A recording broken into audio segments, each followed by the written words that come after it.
আসসালামু আলাইকুম এভরিওয়ান, সবাইকে আবারও স্বাগতম জানাচ্ছি। আমি তোমাদের আশিক ভাইয়া, পদার্থবিজ্ঞান প্রথম পত্রের সাজেশন ক্লাসে। তো আমরা কিন্তু ইতিমধ্যেই পদার্থবিজ্ঞান দ্বিতীয় পত্রের সাজেশন দুইটা ভিডিও কিন্তু অলরেডি আমরা দিয়ে দিছি, এবং সেইখানে কিন্তু তোমরা অনেকেই কমেন্ট করছিলে যে ভাইয়া আমাদের একইভাবে পদার্থবিজ্ঞান প্রথম পত্র যদি সাজেশন দিন তাহলে ভালো হতো। তো তাই কিন্তু আজকে আমরা চলে আসলাম পদার্থবিজ্ঞান প্রথম পত্রের সাজেশন ক্লাসে। তো তোমরা যারা এখনও পদার্থবিজ্ঞান দ্বিতীয় পত্র নিয়ে ভয়ে আসো, তোমরা কিন্তু চাইলে ভাইয়া পদার্থবিজ্ঞান দ্বিতীয় পত্রের সপ্তম এবং অষ্টম এই দুটো চ্যাপ্টার যেহেতু খুবই ছোট ছিল, তো আমরা কিন্তু মাত্র দুইটা ভিডিওতেই করে ফেলতে পারছিলাম। তো তোমরা কিন্তু চাইলে সেখান থেকে অবশ্যই দেখে নিতে পারো। আশা করি দেখলে তুমি বুঝতে পারবা যে আসলে চ্যাপ্টার দুটো থেকে তুমি কত ইজিলি একটু পড়াশোনা করেই খুব সুন্দর মতো দুইটা কোশ্চেন অ্যান্সার করতে পারবা। তো সেই ধারাবাহিকতায় চলো আমরা প্রথম পত্রেও আমি তোমাদেরকে দুইটা অধ্যায় বাছাই করে দিচ্ছি যে তুমি যদি এই দুইটা চ্যাপ্টার একটু পড়ো তাহলে কিন্তু তুমি পরীক্ষায় 3 থেকে 4টা কোশ্চেন কমন পাবা, আর তোমাকে অ্যান্সার করতে হবে সেখান থেকে দুইটা। তো তুমি যেটা করবা যে ভেক্টর যে চ্যাপ্টারটা আছে প্রথম পত্র এবং যে লাস্টে যে চ্যাপ্টারটা দশম আদর্শ গ্যাস, তুমি যদি এই দুটো চ্যাপ্টার একটু পড়তে পারো, একটু সময় নিয়ে, তোমার কাছে কিন্তু এখনও প্রায় অনেক দিন সময় আছে, প্রায় কিন্তু এক মাসের একটু কম ধরতে পারো। তো এই সময়টাতে কিন্তু তুমি খুব সুন্দর করে রিভিশন করে ফেলতে পারবা। তো আজকে আমরা পদার্থবিজ্ঞান প্রথম পত্রের এই ভেক্টর চ্যাপ্টারটা নিয়ে আলোচনা করবো, এবং আমরা এই ভেক্টরটার আজকে প্রথম পার্ট দিব, আর পরের দিন আমরা কিন্তু এইটার দ্বিতীয় পার্ট দেবো। আমি চ্যাপ্টারটাকে একটু ভাগ করে দিই তোমাদেরকে, তোমার বোঝার সুবিধার জন্য। এইগুলো জিনিস কিন্তু ভাই তোমরা সবাই পারো। আমার মনে হয় তোমরা যারা এখন এই ভিডিও দেখতেছো বা যারা অ্যাটলিস্ট এইচএসসি পরীক্ষার্থী, তারা অবশ্যই কিন্তু এই সকল জিনিসগুলো সবাই তোমরা পারো, আমি জানি। কিন্তু তারপরেও জিনিসগুলো একটু গুছায় দেওয়া তোমার কাছে, যে আমি তোমাকে বলে দিই যে তুমি যদি এই জিনিসগুলো পড়ে ফেলো তাহলে মোটামুটি তুমি কোশ্চেন অ্যান্সার করতে পারবা, তাহলে তোমার কিন্তু একটা ভরসা থাকে। পাশাপাশি তোমার কাছে একটু গোছানো থাকে জিনিসগুলো, কারণ বইয়ের সৃজনশীলে বিভিন্ন কোশ্চেনে বিভিন্ন জায়গায় কিন্তু জিনিসগুলো আসে। তুমি একসাথে করে যদি সবগুলো পড়ে ফেলো তাহলে তোমার কিন্তু একটু পড়তেও ইজি, তোমার মনে রাখতেও ইজি। তো ওই জন্য কিন্তু আমি যেগুলো একটু গোছায় শুধু তোমাদেরকে দিব। আশা করি তোমরা সবাই চ্যাপ্টারটা পারো, শুধু আমি তোমাকে একটু গোছায় দেবো খুব কম সময়ের মধ্যে। তো ভেক্টরে আমাদের বিভিন্ন অনেক সময় কোশ্চেন আসে না, ভেক্টর রিলেটেড যে কোশ্চেনগুলো ভেক্টর দেওয়া থাকে, অনেক কিছু বের করতে বলে। তো এই পার্টটা হবে একটা নিয়ে, আর যে আরেকটা পার্ট আমাদের আছে যে ভেক্টরের লব্ধি বের করা, নদী নৌকার অঙ্কগুলা, তারপরে যে আপেক্ষিক বেগ, বৃষ্টি ছাতার অঙ্কগুলা, তো ওইটা নিয়ে আমরা আরেকটা পার্ট করবো আর কি। তো দুইটা পার্টের মধ্যে আশা করি যে আমাদের এই ভেক্টর চ্যাপ্টারটা খুব সুন্দরভাবে চলে আসবে। তো চ্যাপ্টার শুরু করার আগে কিন্তু যে চ্যাপ্টারের শুরুতে যে কথাগুলো আমি বললাম আসলে, তো এটাই কিন্তু তোমার মাথার মধ্যে চ্যাপ্টারটা একটু সেট করে দেবে যে কোথায় আমার কোটটুকু পড়তে হবে। তো এটা আসলে আমি মনে করি যে খুবই জরুরি। তো আমি তোমাদেরকে এই পদার্থবিজ্ঞান প্রথম পত্রের 2 আর এই 10 অধ্যায়টা নিয়ে আলোচনা করে দেবো। যে 2 অধ্যায়টা তুমি দেখতেই পাবা যে আমরা কত সংক্ষেপে আমরা পড়ে ফেললেই আমাদের কাজটা হয়ে যাবে। আর 10 একইভাবে আদর্শ গ্যাস, ওইখান থেকে মাত্র 2টা টাইপের কোশ্চেন হয়, ওইটা তোমাদেরকে শিখাই দেবো, কোনো সমস্যা নেই। তো তোমরা অবশ্যই আমাদের সাথেই থাকবা, আর তোমাদের বন্ধুদেরকে অবশ্যই জানাই দিবা যে আশিক ভাই আমাদের জন্য এরকম একটা ফ্রি একটা প্রোগ্রাম রান করতেছে। তো আর তোমরা গত ভিডিওতে অনেকেই কমেন্ট করছিলা, তো তোমাদের কমেন্টে আমি আবেগ আপ্লুত হয়ে পড়ছিলাম। তো আজকে সাথে সাথে চলে আসলাম আবার। তো চলো আমরা কথাবার্তা না বেড়ে এখনই শুরু করি এই ভেক্টর চ্যাপ্টারটা, যে আমরা কত সহজভাবে একটু গুছিয়ে পড়তে পারি। যে এই জিনিসগুলো তুমি যদি খালি পড়ো তাহলে মোটামুটি তুমি কোশ্চেনগুলো অ্যান্সার করতে পারবা। তুমি একটু পড়ার পরে তুমি টেস্ট পেপারটা খুলে দেখো যে তুমি সবগুলো জিনিস এখন পারতেছো কিনা, এটা তোমার কাজ হবে। আর তোমরা এই পদার্থবিজ্ঞান প্রথম পত্রে এই ভেক্টর আর এই দশম বাদ দিয়ে এরপরে তোমরা কোন চ্যাপ্টারটা ক্লাস নিতে চাও বা কেমিস্ট্রি কোনটা চাও আমাকে জানাতে পারো, তো আমি তোমাদেরকে অবশ্যই হেল্প করবো। তো আশিক ভাই তোমাদের সাথে অবশ্যই থাকবে এইচএসসি পরীক্ষা পর্যন্ত। তো চলো আমরা তাহলে পড়াশোনা শুরু করে দিই। তো দেখো যে আমরা যে বললাম যে এই ভেক্টর চ্যাপ্টারটা কিন্তু প্রথমে কিন্তু 2 ভাগে ভাগ করেছি তোমাকে, যে ভেক্টর রিলেটেড যেসব কথাবার্তা ছিল, মধ্যবর্তী কোণ বের করা, ক্ষেত্রফল বের করা, ভেক্টর যোগ বিয়োগ গুণ, এই সকল জিনিসগুলো যে ছিল সেটা আমি একটা পার্টে করব। আর আদার্স যে একটা পার্ট, যে আমাদের কিন্তু ওই যে নদী নৌকার অঙ্কগুলো পরীক্ষায় চলে আসে, লব্ধির, তারপর বৃষ্টি ছাতার অঙ্ক, তো ওগুলো আমরা একটা পার্টে করার চেষ্টা করব। তো চলো আমরা কথা না বলে একদম শুরু করি। তো দেখো যে পদার্থবিজ্ঞান এই চ্যাপ্টারটার মধ্যে আমাদের ভেক্টর, সবাই ভেক্টর নিয়ে তোমাদের বেসিক আইডিয়াটা আছে। তো আমি সরাসরি কোশ্চেনে চলে যাচ্ছি। তো আমাদের কি দেওয়া, দেখো যে 2টা ভেক্টর, দেখেন 2টা ভেক্টর আঁকা, একটা ভেক্টর পি আর একটা ভেক্টর কিউ। তো ভেক্টরগুলো তারা লিখে দিছে যে এই ভেক্টরটা এইটা, এই ভেক্টরটা এইটা। এখন আমাদেরকে জিজ্ঞেস করা হয়েছে যে 1 নম্বরে যে এই 2টো ভেক্টর যোগ করো। তো আমি তোমাদেরকে একদম বেসিক থেকে, মনে করো তুমি ভেক্টরে কিচ্ছু পারো না, তুমি এতদিন পড়া নাই, তারপরেও তুমি পুরোটাই শিখে ফেলতে পারবা, শুধু আমার সাথে থাকো। তো ভেক্টর একদম যোগ থেকে শুরু করছি ভাই, যে ভেক্টরের যোগ, বিয়োগ, গুণ, ডট গুণ, ক্রস গুণ সব তোমাকে দেখাই দিব, এবং পাশাপাশি অন্য যে জিনিসগুলো আমাদের পরীক্ষায় কোশ্চেন আকারে আসে সেগুলো তুমি দেখতেই পাচ্ছ আমরা শিখিয়ে দেবো। এগুলোই কিন্তু না, এরপরে কিন্তু আরও কিছু কোশ্চেন আসবে, মোটামুটি আমাদের 14-15টা কোশ্চেন আমরা করে ফেলতে পারি। তাহলে এগুলো থেকেই কিন্তু ঘুরে ফিরে বিভিন্ন কোশ্চেন তুমি বিভিন্ন বোর্ডে তুমি দেখতে পাবা। তো একসাথে আমরা করে ফেললাম, এই হচ্ছে আমাদের লাভ।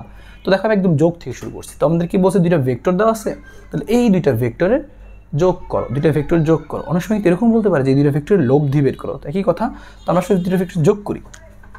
তো 1 নম্বরে আমরা অ্যান্সার করতেছি, বলছে দুইটা ভেক্টর যোগ করো, পি যোগ কিউ। তো যোগ করাটা খুবই সহজ, তোমরা সবাই জানো।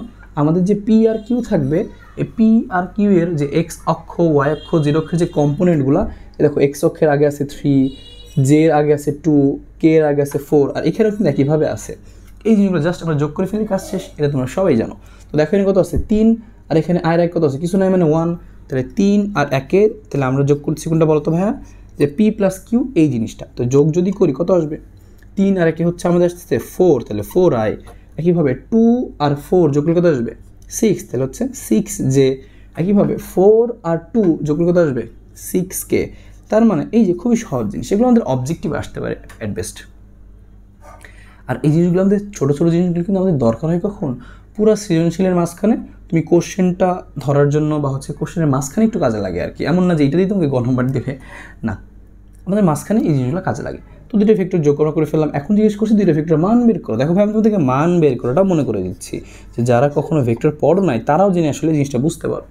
তো দেখো, তো পি আর কিউ এর মান যখন আমাদেরকে বের করতে বলবে, মান বের করাটা খুবই সহজ। আমরা জানি ওই যে রুট ওভার দিয়ে বের করতাম, যে আয়ের আগে যেটা আছে তাহলে সেটা আমরা স্কোয়ার করতাম, জে এর আগে যেটা আছে সেটা আমি স্কোয়ার করতাম, কে এর আগে যেটা সেটা আমাকে স্কোয়ার করতাম, মান বের হয়ে আসতো। এবং যদি কখনো এমন থাকতো কথার কথা আমাদের এখানে মাইনাস আছে, তাহলে কিন্তু আমরা এরকম মাইনাস দিতাম না, আমরা প্লাসই দিতাম, এই যে -6 হোল স্কোয়ার দিতাম।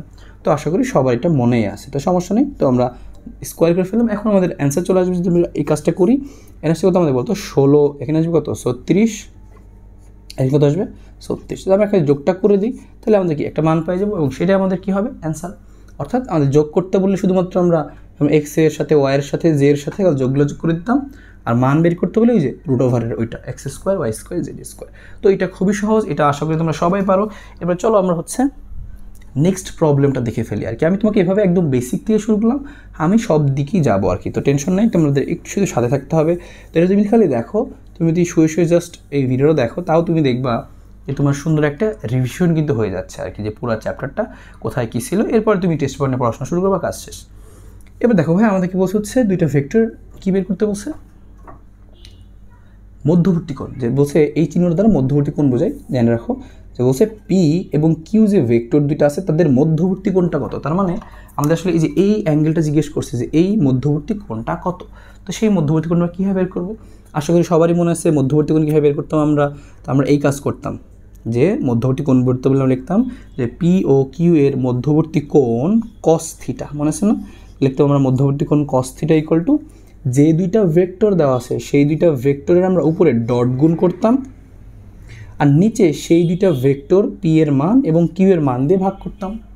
তো শুধুমাত্র এরকম অক্ষর লেখা মানে যে ওই দুইটা মানে ওই ভেক্টরটা আসলে মান, এরকম মডুলাস দিয়ে আমরা মান বোঝাই, কিন্তু শুধুমাত্র অক্ষর লেখা মানে ও ভেক্টরের মান, তাই এভাবে লিখতে পারবো চাইলে।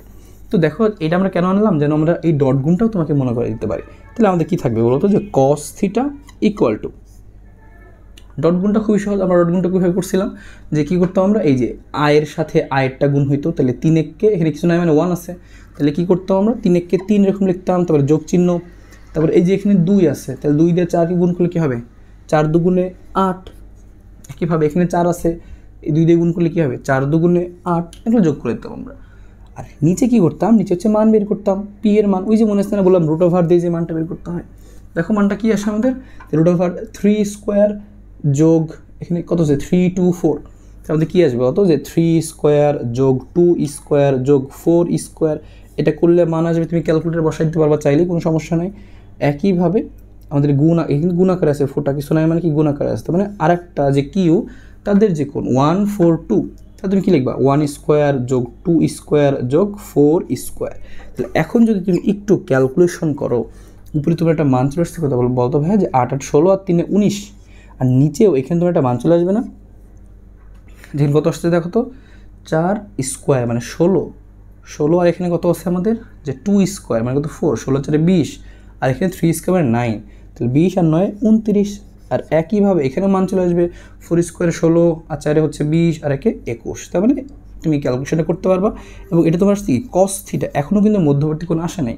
তুমি পড়লে লিখবা যে থিটা ইকুয়াল টু যে কজ ইনভার্স করে দিতাম আমরা ওই পাশে, আর এইটাকে তুমি ক্যালকুলেটারে ভাগ করে দেবে, একটা মান আসবে, দশমিক মান আসবে, কজ ইনভার্স অত দিলেই কিন্তু আমাদের চলে আসবে যে কত ডিগ্রি। তো এই কাজ কিন্তু আমাদের অনেক সময় করতে বলে যে দুইটা ভেক্টর দেওয়া থাকে, বলে যে তাহলে এই দুইটা ভেক্টরের মধ্যবর্তী কোণটা একটু বের করো। গ নাম্বারে কিন্তু এই জিনিসটা অনেক সময় আসে। তোমরা ডট গুণটাও এই সুযোগ কিন্তু মনে হয়ে গেল। তো দেখো আমি সিরিয়ালে কিন্তু লিখছি যে পি আর কিউ এর মধ্যবর্তী কোণ রিলেটেড যেগুলো আছে সেগুলো আমি একসাথেই লিখছি। দেখো তো এটা আমরা বুঝতে পারলাম, খুব সহজ একটা জিনিস ছিল। তো আশা করি সবার মনে থাকবে। আমরা কিন্তু চাইলে এই মধ্যবর্তী কোণটা ক্রস গুণ দিয়েও করতে পারতাম, কারণ আমরা জানি হচ্ছে পি ক্রস কিউ সমান পি কিউ সাইন থিটা। তখন সাইন থিটা দিয়ে লিখতে হইতো, কেন করলাম না বলো তো ভাইয়া? কারণ তখন আমরা উপরে ক্রস গুণ করতে হইতো, ক্রস গুণটা একটু বড় না, কেন আমরা কষ্ট করতে যাবো? ওই জন্য আমরা কস থিটা দিয়েই বের করে ফেললাম আর কি। তো এটা আমরা মনে রাখবো। তো বইয়ে কিন্তু আমাদের এভাবেই করা থাকে যে p dot q divide by p আর কিউ এর মান, যে দুটো ভেক্টর থাকবে উপরে ডট গুণ, নিচেদের মান দিয়ে ভাগ করে দেবো, বাকিটা তো ক্যালকুলেশন। তো আশা করি এটা তোমাদের মনে পড়ে গেছে। এটা তো তোমরা সবাই পারতো, আমার বিশ্বাস সবাই পারতা, একজনও নাই যে আসলে এটা পারে না আসলে। তো তোমরা এটা সবাই পারো আসলে। তো একটু জাস্ট আমরা মনে করে নিলাম যেন আমাদের ধারাবাহিকতাটা থাকে সবগুলাই। তো আমরা কিন্তু এই দুটো করে ফেললাম যে পি আর কিউ এর মধ্যবর্তী কোণ আমাদের অলরেডি হয়ে গেল। তারপরে আমাদের এই যে পি কিউ এর যে যোগটোক এগুলো কিন্তু আমাদের হয়ে গেল আর কি। এবার দেখো পরের কোশ্চেনে আমাদের জিজ্ঞেস করছে যে পি ভেক্টরটা, আমাদের এখানে যে পি ভেক্টরটা লেখা হচ্ছে, এই পি ভেক্টরটা এক্স অক্ষের সাথে কত কোণ তৈরি করবে, অথবা এরকম বলতে পারে যে এই পি ভেক্টরটা ওয়াই অক্ষের সাথে কত কোণ তৈরি করবে, অথবা জেড অক্ষের সাথে বলতে পারে, অথবা এমনও বলতে পারে যে পি ভেক্টরটা অক্ষত্রয়ের সাথে কত কোণ তৈরি করবে। অক্ষত্রয় মানে ভাইয়া যে এক্স অক্ষ, ওয়াই অক্ষ, জেড অক্ষ, এই তিনটাকে আমরা একসাথে বলি অক্ষত্রয়। তো অক্ষত্রয় বললে আমাদের তিনটাই করতে হবে, এক্স অক্ষ, ওয়াই অক্ষ, জেড অক্ষ, তিনটাই বের করতে হবে। তো আমাদের আপাতত বলছে পি ভেক্টরটির এক্স অক্ষের সাথে উৎপন্ন কোণ। তাহলে আমরা কী লিখবো? এরকম লিখবো যে আমরা জানি বা ধরি আমরা যে এক্স অক্ষের সাথে উৎপন্ন কোণ, সেটাকে লিখবো আমরা থিটা এক্স। এক্স অক্ষের সাথে বলছে, তাহলে থিটা এক্স সমান কী লিখতে পারবো আমরা? যে কজ হইতো আমাদের কি কজ ইনভার্স হয়ে যাইতো, এ পাশে ছিল ওই পাশে গেলে কজ ইনভার্স। আর উপরে কি হবে? উপরে তুমি এই কাজটা করবো, জাস্ট আমি তোমাকে নিয়মটা বলে দিচ্ছি যে উপরে আমরা করবো কি এক্স অক্ষ বলছে না, তাহলে আমার এবং দেখতে হবে কার সাথে? পি ভেক্টরটার সাথে। তো পি ভেক্টরটার এক্স অক্ষের সাথে উৎপন্ন কোণটা হবে কি? উপরে লিখবো আমরা এরকম যে পি লিখে লিখবো এক্স, আর নিচে হচ্ছে পি এর মান। এই যে কাজ শেষ। কী করবো আমরা বলছি ভাইয়া যে উপরে আমরা লিখবো পি এক্স। পি এক্স আবার কই থেকে আসলো? পি এক্স মানে হচ্ছে পি ভেক্টরটার এক্স অক্ষের যে কম্পোনেন্ট, এই যে এক্স অক্ষের কম্পোনেন্ট কত 3, ওয়াই অক্ষের কম্পোনেন্ট কত 2, আর এই যে জেড অক্ষ মানে কে এর আগে যেটা আছে 4। তার মানে পি এক্স মানে হচ্ছে এক্স অক্ষের আয়ের আগে যত আছে, বাংলা কথাই শেষ। তাহলে আমরা কি লিখবো যে কজ ইনভার্স পি এক্স মানে কত 3, তাহলে এক্স অক্ষ বললে আমরা পি এক্স নিব, আর নিচে কী হবে? পি এর মান। ওই যে পি এর মান আমরা যত বের করছিলাম আগের বার, কত বের করছিলাম বলতো? √29 মনে বের করছিলাম। যাই হোক, যেটা বের হবে বসাই দেবো আমরা। তাহলে এটা করলেই কিন্তু আমাদের কি একটা অ্যাঙ্গেল চলে আসবে এত ডিগ্রি। তো শেষ, কাহিনি শেষ। বা তুমি নিজেই বলো তো ভাই, আর একটা প্র্যাকটিস করে আসো। আমাকে বললো যে ওয়াই অক্ষের সাথে উৎপন্ন কর, তাহলে কী করবা? একইভাবে কজ ইনভার্স ওয়াই অক্ষ বলছে, তাহলে তুমি কী লিখবা? পি ওয়াই, আর নিচে কী হবে? পি এর মান। আর তুমি পি ওয়াই যদি নাও লেখো, ডিরেক্ট মানও কিন্তু চাইলে বসাইতে পারবা। পি ওয়াই কোনটা বলো তো? এই যে পি এর সাথে ওয়াইয়ের কম্পোনেন্ট 2, তখন খালি 2 লিখতাম আর নিচে হচ্ছে মানটা বসাই দিতাম, হচ্ছে কাজ। এখন যদি বলতো জেড অক্ষের সাথে, তাহলে আমরা এইখানেই বসাই দিয়ে আসো। জেড অক্ষ যদি বলতো তাহলে আমরা কী করতাম? এখানে হচ্ছে লিখতাম পি জেড, নিচে পি, আর জেড অক্ষের আগে কম্পোনেন্ট দেখো কত 4, তাহলে আমরা লিখতাম 4 ডিভাইডেড এত, আর হিসাব করলে কিন্তু একটা মান চলে আসতো। তার মানে যদি কখনো আমাদেরকে এরকম কোণেরটা বলে, মধ্যবর্তী কোণ বের করলে বলতে পারবোই, আর অক্ষত্রয়ের সাথে কোণ বের করতে বললেও আশা করি এখন তোমরা পারবা। তো অক্ষত্রয় বললে কিন্তু আমাকে এক্স অক্ষ, ওয়াই অক্ষ এবং জেড অক্ষ তিনটাই বের করতে হবে। আর শুধু এক্স অক্ষ বললে তো এটাই অ্যান্সার, শুধু ওয়াই অক্ষ বললে ওইটাই করবো, জেড অক্ষ বললে ওইটাই করবো, অক্ষত্রয়ের সাথে কোণ বললে তিনটাই কিন্তু বের করতে হবে, খেয়াল রাখো। তাহলে আশা করি এটা বুঝতে পারছো। চলো আমরা নেক্সট প্রবলেমটা একটু দেখে ফেলি আর কি। তো এইগুলো সবগুলো জিনিসই কিন্তু কোনো না কোনো সৃজনশীলের মধ্যে কিন্তু তুমি তোমার টেস্ট পেপারে পাবা। আমি সবগুলোকে একসাথে করে দিলাম তোমার জন্য, যেন তুমি একদম সিরিয়ালি সবগুলো যেন তুমি করে ফেলো, খাতায় লিখে রাখো। তাহলে কিন্তু তুমি পরীক্ষার আগের থেকে খাতাটা একটু উল্টাবা, তাহলে দেখবো তোমার সবগুলো একসাথে মনে পড়ে যাবে। নাহলে কী হয় বলো তো ভাই, তুমি তোমার পরীক্ষার আগের দিন টেস্ট পেপারে এখানে একটা আছে, ওইখানে একটা আছে, ওইখানে একটা আছে, ওই খুঁজতে গেলে কিন্তু মাথা নষ্ট হয়ে যাবে, গরম হয়ে যাবে। এই জন্য তুমি একসাথে সুন্দর মতো তুলে রাখো এবং এটা তোমরা করবা কি পরীক্ষার আগে একটু দেখবা আর কি যে সবগুলো সিরিয়ালি করা আছে, খালি একটু কোনো অনেক সময় হয় না যে আমরা জাস্ট লম্ব অভিক্ষেপটা ভুলে গেছি, লম্ব অভিক্ষেপ যে নিকেন্দ্র বের করে, তো তুমি তখন টেস্ট পেপার খোঁজা শুরু করবা, তাহলে ঝামেলা। এই জন্য তুমি একসাথে লিখে রাখো, তুমি একটু সবগুলোই চোখ বুলাই নিতে পারো আর কি। তো এটা তোমার ইচ্ছা আসলে, তো এটা আমার সাজেশন হবে যে তুমি আসলে লিখে রাখলে তোমারই বেটার। তো চলো আমরা নেক্সট প্রবলেমটাও দেখি। এবার আমাদের বলছে যে পি বরাবর কিউ এর লম্ব অভিক্ষেপ, এটা জিজ্ঞেস করছে আমাদের, পি বরাবর কিউ এর লম্ব অভিক্ষেপ। তবে তুমি এইটা এইভাবে মনে রাখবা যে লম্ব অভিক্ষেপ কার, কিউ এর লম্ব অভিক্ষেপ। তুমি শুধু দেখবা কার লম্ব অভিক্ষেপ, পি বরাবর কিউ এর লম্ব অভিক্ষেপ, কার লম্ব অভিক্ষেপ, কিউ এর। তো তুমি লিখবে এরকম যে কিউ কস থিটা, অর্থাৎ তুমি এভাবে মনে রাখবা যার লম্ব অভিক্ষেপ তার কস থিটা, যার লম্ব অভিক্ষেপ তার কস থিটা। কিউ এর লম্ব অভিক্ষেপ মানে কি, কিউ কস থিটা। এখন এই কিউ কস থিটার সমান কি লেখা যায়, তুমি একটু মনে করো তোমার মনে নেই, ভুলে গেছো, তো তুমি এটা জানো না ভাইয়া, পি ডট কিউ মানে কি, পি কিউ কস থিটা। তো তুমি কিউ কস থিটা লিখতে যাচ্ছ, তাহলে পিটা এবার সাথে গুণ আকারে আছে, তাহলে এদিকে আসলে কী হয়ে যাবে, ভাগ হয়ে যাবে। তাহলে কিউ কস থিটা মানে আসলে কী বলতো ভাই, যে এটা যে উপরে হবে কি পি আর কিউ এর ডট গুণ, নিচে কী হবে পি এর মান দিয়ে আমরা ভাগ করে দেবো। তো তুমি কিন্তু চাইলে এইভাবে মনে রাখতেই পারবা, অথবা তুমি সরাসরি মনে রাখবে এভাবে যে পি বরাবর কিউ এর লম্ব অভিক্ষেপ কত, কিউ কস থিটা, কিউ এর লম্ব অভিক্ষেপ কিউ কস থিটা, আর জিনিসটা হবে কত p dot q by p. তো আমরা পরীক্ষায় মান বের করবো কোনটুকু বলো তো, কিউ কস থিটা বের করা সহজ নাকি এটা বের করা সহজ, এটা বের করা সহজ, ডট গুণ করে মান দিয়ে ভাগ করে দেবো আমরা। তাহলে এই কিউ কস থিটার যে ভ্যালুটা হবে সেটাই আমাদের কি লম্ব অভিক্ষেপ কিউ এর, আর ডট গুণ তো আমরা করতেই পারি, একটু আগে ডট গুণ করছিলাম আমরা, আসলে আবার আমরা করি। তো 3 আছে এখানে 1, তাহলে 3 1 3, তাহলে 2 আছে 4 2 8, 4 আছে 4 2 8, আর নিচে কি আসবে পি এর মান, আর পি এর মান ওই যে √29 বের হয়েছিল আমাদের আর কি। তাহলে এটা কিন্তু আমাদের অ্যান্সার যে 8 8 16 আর 3 19, তার মানে 19 ডিভাইডেড বাই √29, এটাই আমাদের অ্যান্সার যে লম্ব অভিক্ষেপের মানটা কত, 19 ডিভাইডেড বাই √29। এখন আসলে টাইম নাই যে তোমাকে লম্ব অভিক্ষেপটা কি এটা একটু বোঝানোর আর কি, তো আমরা আপাতত সবগুলো শেষ করি আগে। আচ্ছা, তো পি বরাবর কিউ এর লম্ব অভিক্ষেপ যদি কখনো জিজ্ঞেস করে তো তুমি এভাবে মনে রাখবা। দেখো তুমি সূত্রটা কীভাবে তুমি মনে রাখতে পারো চাইলে অন্যভাবে, পি বরাবর বা বলতে পারে পি এর উপর কি এর লম্ব অভিক্ষেপ, তাহলে দেখো পি এর উপরে ডট গুণটা হবে। এবার তুমি নিজেই বুঝতে পারতেছো, বলছে কিউ এর উপর বা কিউ বরাবর পি এর লম্ব অভিক্ষেপ, তাহলে পি এর লম্ব অভিক্ষেপ তুমি লিখবে কীভাবে, পি এর লম্ব অভিক্ষেপ হবে পি কস থিটা। তোমাকে বলছে কার উপরে, কিউ এর উপর, তাহলে এই যে এখানে হবে কিউ আর উপর হবে কি ডট গুণ, তাহলে মিলাই দেখো একদম আগেরটার মতো কিন্তু তুমি লিখতে পারতেছো। তো আগের মতো অ্যান্সার কী হবে, পি ডট কিউ এর মান কত, এই যে ডট গুণ হচ্ছে 19, আর আমাদের কিউ এর মান কত 142, তাহলে আসতে হচ্ছে √4 2 16 আর 4 20 হচ্ছে 21, তাহলে এটা হচ্ছে আমাদের অ্যান্সার। এবং এই জিনিসগুলো কিন্তু তোমার সৃজনশীলও আসতে পারে, সৃজনশীল অনেক সময় আসে, অথবা অবজেক্টিভে চলে আসে। আর তুমি এটাও মনে রাখবা যে পরীক্ষার সময় বলে যে কিউ এর লম্ব অভিক্ষেপ, তখন অপশনে থাকে এইটা, তারপরে অপশনে থাকে এইটা, তারপরে অপশনও থাকে মনে করো এইটা, তখন তোমাকে বুঝতে হয় কিউ এর লম্ব অভিক্ষেপ তো এটা, আবার কিউ কস থিটা তো কিউ এর লম্ব অভিক্ষেপ, কিন্তু এটা তো না। তখন অ্যান্সার আমরা কী বলতাম যে 1 ও 2 2 ও 3, ওই রকম অ্যান্সারগুলো কিন্তু আসলে হয়। তো এটা একটু মাথায় রাখতে হবে, আশা করি মনে রাখতে পারবা যে কিউ বরাবর যদি বলে বা কিউ এর উপর যদি বলে তাহলে কিউ এর উপরে ডট গুণটা করে দেওয়া শেষ, পি বরাবর যদি বলে বা পি এর উপর বলে তাহলে পি এর উপরে ডট গুণটা দিয়ে দেওয়া, এই হচ্ছে জিনিস। আর এখান থেকে তুমি আরেকটা জিনিস দেখে রাখতে পারো যে পরীক্ষায় কিন্তু অনেক সময় এরকম কোশ্চেনও আসে যে পি বরাবর কিউ এর উপাংশ কত, পি বরাবর কিউ এর উপাংশ বা অংশক নির্ণয় করো, বলতে পারে পি বরাবর কিউ এর অংশক নির্ণয় করো। তখন কি করতে হবে, পি বরাবর কিউ এর অংশক, তাহলে কিউ এর অংশক বললে এইটুকু কাজ আমরা করব, তার সাথে গুণ করবো আমরা কি দিয়ে, একক ভেক্টর দিয়ে। কোন বরাবর, পি বরাবর বলছে না, তাহলে এখানে একটা গুণ হবে একক ভেক্টর পি। তো এটা আমরা একক ভেক্টর দিয়ে এখন দেখি নাই, লাস্টে দেখবো আমরা। তো জাস্ট তুমি কী করবে, এখানে একক ভেক্টর দিয়ে গুণ করে দিতে পারো আর কি। তো একক ভেক্টর আমরা পরে দেখবো, সমস্যা নেই, তো মাথায় রেখো অংশক নির্ণয় করা অনেক সময় আসে। তাহলে আমাদের এখানে 5 আর 4 আর 5ও কিন্তু হয়ে গেল। তাহলে হচ্ছে আমাদের এইটা গেল। এরপরে আমাদের আসবে হচ্ছে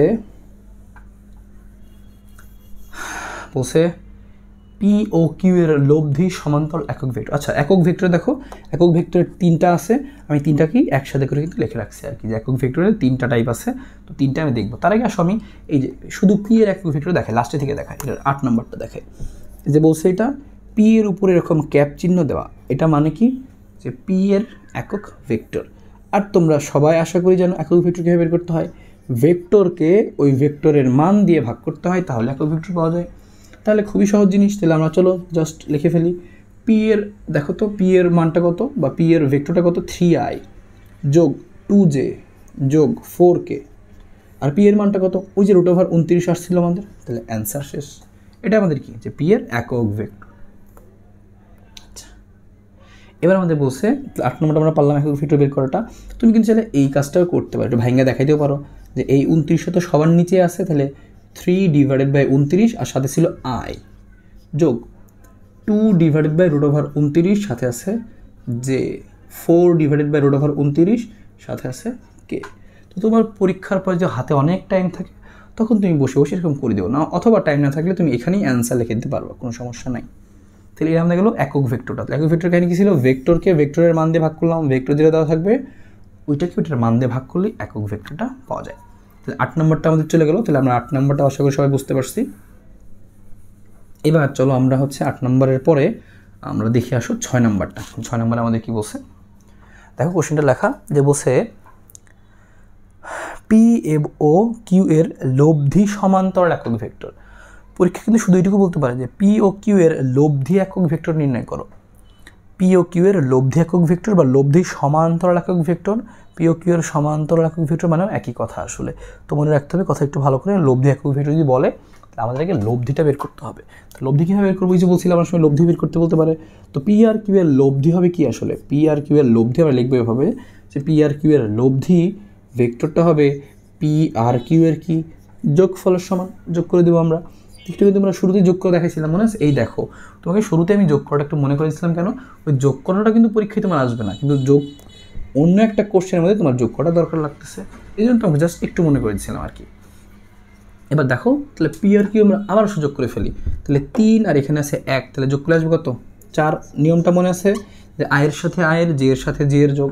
তাহলে 2 আর 4 যোগ করলে কত আসবে, 6 আসবে।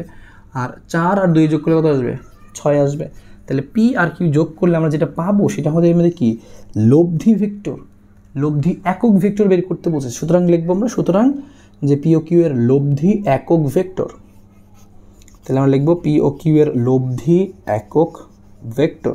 তাহলে লব্ধি একক ভেক্টর বের করতে বললে আমরা করব কি, লব্ধি একক ভেক্টর, এই যে আমরা এটাকে আর দিয়ে লিখলাম, একক ভেক্টরকে এরকম ক্যাপ দিয়ে লিখি আমরা, মাথার ক্যাপ থাকে, সেটা কী হবে, ভেক্টরকে ওই ভেক্টরের মান দিয়ে ভাগ। তো লব্ধি একক ভেক্টর আমি বের করলাম, আমরা লব্ধি ভেক্টর বের করলাম, তাহলে ওইটাকে আমি তার মান দিয়ে ভাগ করলে একক ভেক্টর পেয়ে যাব। এবার চলো তাহলে আমরা এক কাজ করি, মানটা বসায় দিই। যে আমাদের এই আর এর ভেক্টরটা ছিল কত, দেখো তো 4i plus 6j plus 6k, আর মানটা কত হবে, মানটা তুমি ক্যালকুলেটর বের করে নিবা, যে 4 স্কোয়ার যোগ 6 স্কোয়ার যোগ 6 স্কোয়ার, যেটা আসবে সেটা শেষ। তাহলে লব্ধি একক ভেক্টর বের করতে হলে তোমার খালি একটাই কাজ, হ্যাঁ, যে তুমি লব্ধিটা বের করে নিবা, যোগ করে নিবা, তারপর মান দিয়ে ভাগ করে দিবা। তবে তুমি এভাবে মনে রাখতে পারো, যোগ করে মান দিয়ে ভাগ। লব্ধি একক ভেক্টর বের করতে বললে যে দুইটার লব্ধি একক ভেক্টর বের করতে বলবে সেই দুইটাকে যোগ করে তার মান দিয়ে ভাগ করে দিব। এ দেখো যোগ করে নিচ্ছি ফার্স্টে, তো তার মান দিয়ে ভাগ করে দিচ্ছি, কাজ শেষ। লব্ধি একক ভেক্টর বলে আমরা করে দিতে পারি।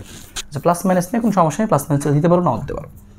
আর পি ও কিউ এর এবার আমরা দেখে আসো লম্ব একক ভেক্টর। তাহলে লব্ধিটা বুঝলাম আমরা, তাহলে শুধু একক ভেক্টর বললাম, তারপরে লব্ধি একক ভেক্টর, এবার হচ্ছে পি ও কিউ এর লম্ব একক ভেক্টর। তো এবার আমরা আসো লম্ব একক ভেক্টরটা দেখি, যে লম্ব একক ভেক্টরটা কিভাবে বের করতে হয়। তো আমাদের 7 নম্বরে বলছে পি ও কিউ এর লম্ব একক ভেক্টর। তো তোমাকে ফার্স্টে মনে রাখতে হবে যে লম্ব একক ভেক্টরটা কি। লম্ব একক ভেক্টর তো আমরা লিখবো এভাবে, যে লম্ব একক ভেক্টর পি ও কিউ এর লম্ব একক, পি ও কিউ এর লম্ব একক ভেক্টর। এখন এই লম্ব একক ভেক্টরটা তোমাকে জানতে হবে। লম্ব একক তুমি এরকম লিখতে পারো যে লম্ব একক ভেক্টর এরকম ইটা, তুমি যে কোনো কিছুতে তুমি প্রকাশ করতে পারো তোমার ইচ্ছা। লম্ব একক ভেক্টরটা ইকুয়াল টু কী হবে, পি আর কিউ বলছিল না, তো যে দুইটা ভেক্টর দেওয়া থাকবে সেই দুইটা ভেক্টরের ক্রস গুণ, আর নিচে ওই ক্রস গুণ যে করলাম আমরা ওইটার যে মান বের হবে সেইটা দিয়ে ভাগ।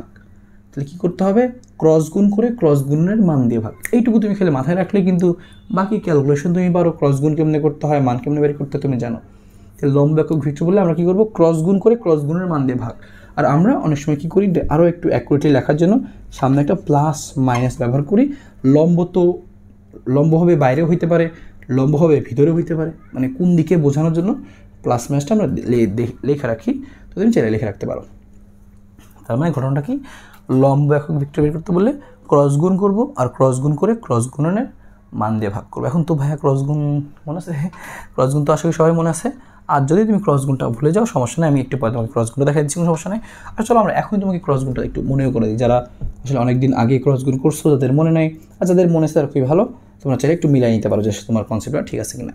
তাহলে ক্রস গুণ করতে বলছো, তুমি পি আর কিউ এর ক্রস গুণটা করতে যাচ্ছ।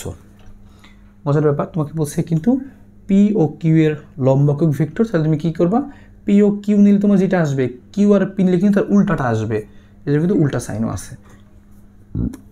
এবার চলো আমরা আসলে দেখি কীভাবে বের করতে হবে। তো পি কিউ এর ক্রস গুণের নিয়মটা ছিল, ফার্স্টে আমরা লিখতাম এরকম আই জে কে।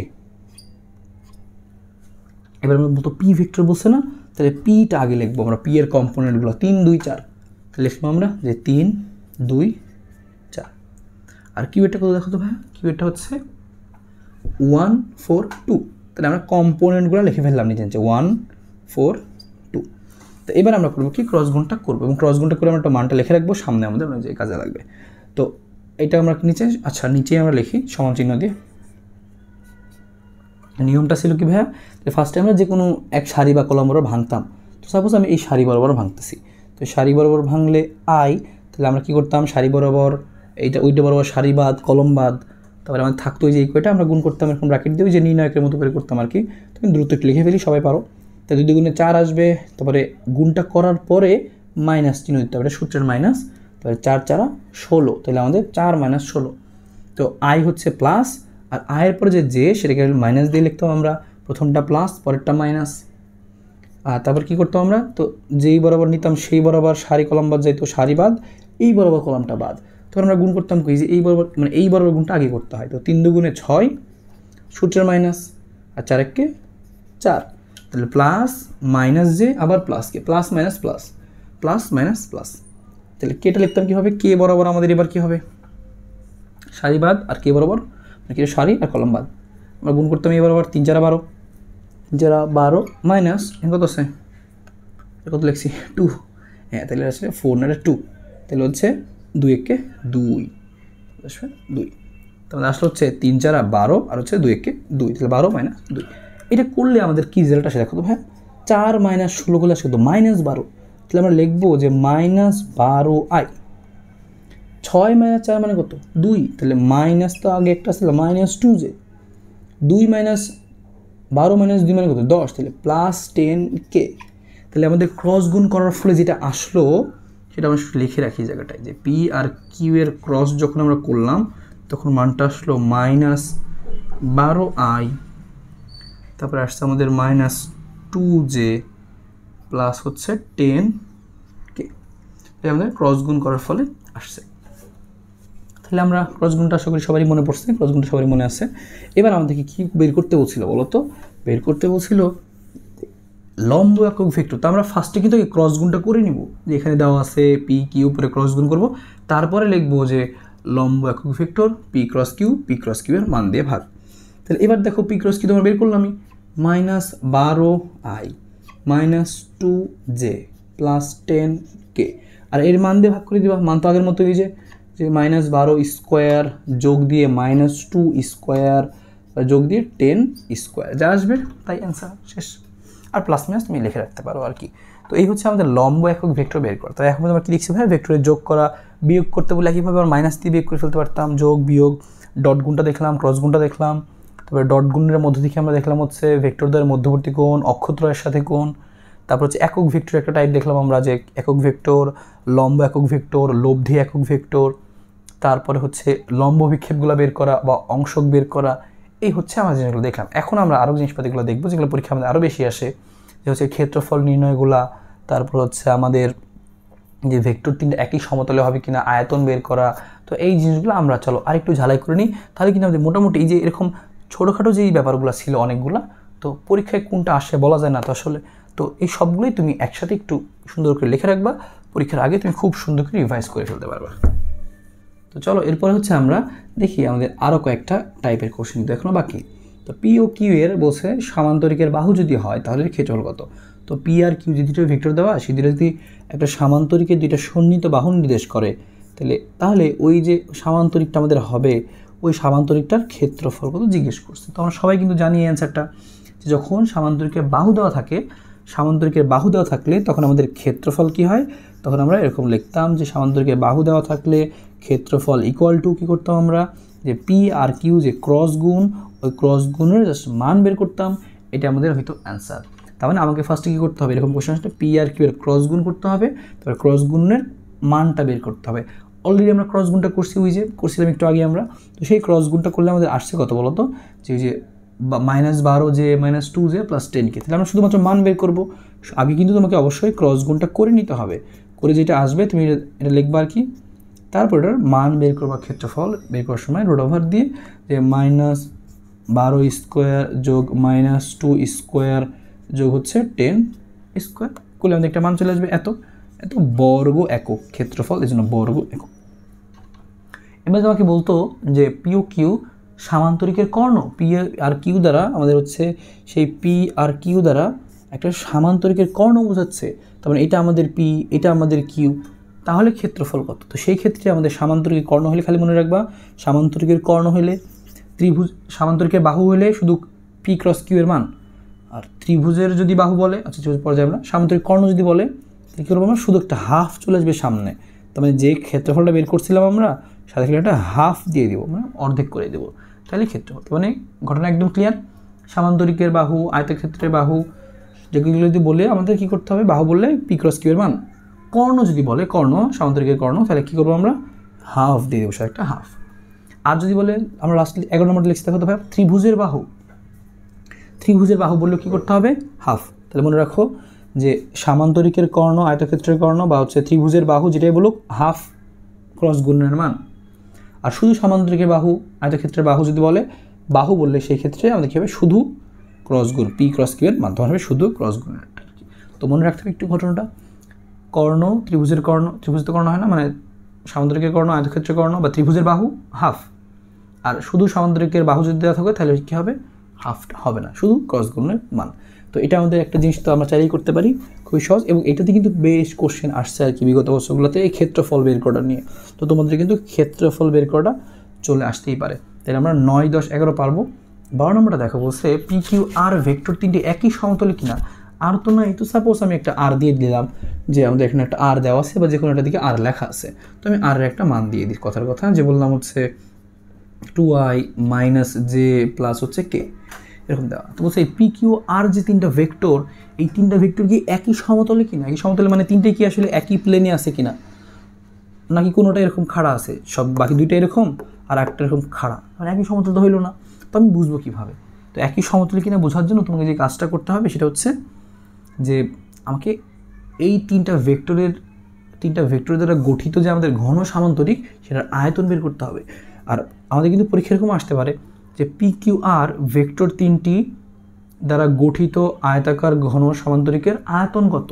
তো যখন আয়তন জিজ্ঞেস করে, তো মনে করি আমাদের 13 নম্বর কোশ্চেন যে বলছে আয়তন কত, তাহলে আয়তন বলে আমরা কী করবো, আয়তন বের করতে বললে আমরা করবো কি, যে তিনটা ভেক্টর দেওয়া আছে সেই তিনটা ভেক্টরের মধ্যে আমরা করবো কি, যে দুইটার ক্রস গুণ করব আর অন্য বাকি যেটা আছে তার সাথে ডট গুণ করব। আয়তন যদি বের করতে বলে, এবং এটা কিন্তু আমার কিন্তু অ্যাসাইনমেন্টও আসছিল এই কোশ্চেনটা, তো বলা যায় না, চলে আসতে পারে। আয়তন বের করতে বললে আমরা দুইটা ভেক্টর যে আমাদের ছিল পি কিউ আর, তার মধ্যে প্রথম দুইটা আমরা যদি ক্রস গুণ করি এবং পরেরটা এর সাথে ডট গুণ করি, তাহলে কিন্তু খুব সুন্দর মতো আমাদের আয়তনটা চলে আসবে। তো ক্রস গুণ তো সবাই করতে পারে, একটু আগে মনে করে দিলাম, ওই ক্রস গুণ করার পর যেটা আসবে ওইটার সাথে এটার ডট গুণ করতে হবে, তাহলে আমাদের আয়তন বের হয়ে আসবে। তুমি লিখে দেবে যে ঘন সামান্তরিক আয়তন, যেটা ক্রস গুণ আর এটা হচ্ছে ডট গুণ। এভাবে কিন্তু কি করতে পারতো যে প্রথমটার সাথে এই দুইটার ক্রস গুণ, তাও হয়তো, তো তুমি একটা ফলো করো তাইলেই হবে আর কি। এরপরে আমাদের জিজ্ঞেস করছে একই সমতলে কিনা। তুমি মনে রাখবে একই সমতলে হবে যদি ঘন সামান্তরিক দ্বারা গঠিত যে আমাদের ক্ষেত্রটা হবে তার যদি আয়তনটা 0 হয়, তাহলে আমরা বলবো একই সমতলে অবস্থান করবে। তার মানে এক কথায় দাঁড়ালো কি, মোদ্দা কথা, যে আমাদের এই যে আমরা পি ক্রস কিউ করব, তার সাথে অন্য যে আর পরবর্তীটা আছে লাস্টে, এটা দ্বারা আমরা ডট গুণ করবো। যদি দেখি এই কাজটা করার পরে আমাদের মানটা 0 হয়, তাহলে বলবো কি 0 হয় তাহলে হচ্ছে একই সমতলে, 0 হইলে একই সমতলে, 0 হইলে একই সমতলে, 0 না হলে একই সমতলে না। আচ্ছা এরকম, তার মানে কিন্তু আমাদের এরকম একই সমতলে কিনা এরকম জিজ্ঞেস করতে পারে, আয়তনও জিজ্ঞেস করতে পারে। আয়তন জিজ্ঞেস করলে খালি এইটুকু, আর আয়তন 0 হলে একই সমতলে, অর্থাৎ এত সমান 0 হলে একই সমতলে। তো এগুলো কিন্তু চাইলে আমরা বের করতে পারি। তো এগুলো আমাদের এখন ছোটোখাটো কোশ্চেন কিন্তু আমাদের পরীক্ষা চলে আসে, তো এগুলো আমাদের একটু মাথায় রাখতে হবে। তো আশা করি এইরকম যে আমাদের এই ভেক্টর রিলেটেড যে ছোটোখাটো প্রবলেমসগুলো ছিল তো তোমরা সেগুলো পারবো, এবং এগুলো দিয়েই কিন্তু বিভিন্ন বোর্ড পরীক্ষাগুলোতে কোশ্চেনগুলো আসছে। এখন আমাদের বাকি থাকলে হচ্ছে পরবর্তী পার্ট, এবং সেই পরবর্তী পার্টে আমরা কী করবো, এই ভেক্টরটার হচ্ছে আমাদের নদী নৌকার যে অঙ্কগুলো যেটা বিশেষ করে আমাদের পরীক্ষায় বেশি আসে, তারপরে ওই যে আপেক্ষিক বেগ বের করা বা বৃষ্টি ছাতার অঙ্কগুলো, বা হচ্ছে এই লন রোলার বা ট্রলি বেগ টানা, তো এই টাইপের যে আরও প্রবলেমগুলো আছে সেগুলো আমি দেখে ফেলবো। তো এগুলো তুমি একটু মাথায় রাখবা, তাহলে কিন্তু কাজ শেষ। আর তোমার কিন্তু এই চ্যাপ্টারে আরও একটা জিনিস ছিল ভেক্টর ক্যালকুলাস, যেটা কিন্তু আমাদের আসলে সিলেবাসে এবার শর্ট সিলেবাসে আমাদের বাদ দিয়ে দিছে, তো ওইটা নিয়ে আমাদের টেনশন নাই। আর অবজেক্টিভগুলো করতে হবে কি, বইয়ের পিছনে যে দেখবা তুমি 30-40গুলোর অবজেক্টিভ আছে, সবগুলো সুন্দর করে পড়ে ফেলবা। আর যদি তোমার ওই অবজেক্টিভ পড়তে কোনো সমস্যাও হয়, তুমি চাইলে আমাদের এই দর্পণ একাডেমির ফেসবুক গ্রুপে বা পেজে তুমি কিন্তু অবশ্যই এগুলো পোস্ট করতে পারো, আমাকে জানাতে পারো, আমি চাইলে তোমাদের কিন্তু সেই অবজেক্টিভে হেল্প করতে পারবো, সমস্যা নেই। তো তার আগে তোমরা এইটুকু জিনিস আশা করি সবারই মনে পড়ে গেছে, যারা অনেকদিন আগে পড়ছো, তো আমি একটু গুছাই দিলাম এই জিনিসটুকু। আমাদের কিন্তু আরও একটা পার্ট বাকি থাকলো, নদী নগর অঙ্ক, আর হচ্ছে আমাদের সেই আপেক্ষিক বেগ ছাতার অঙ্ক, এগুলো তো এগুলো আমরা করে ফেলবো। তো তোমরা সবাই ভালো থাকো, সুস্থ থাকো, দেখা হবে।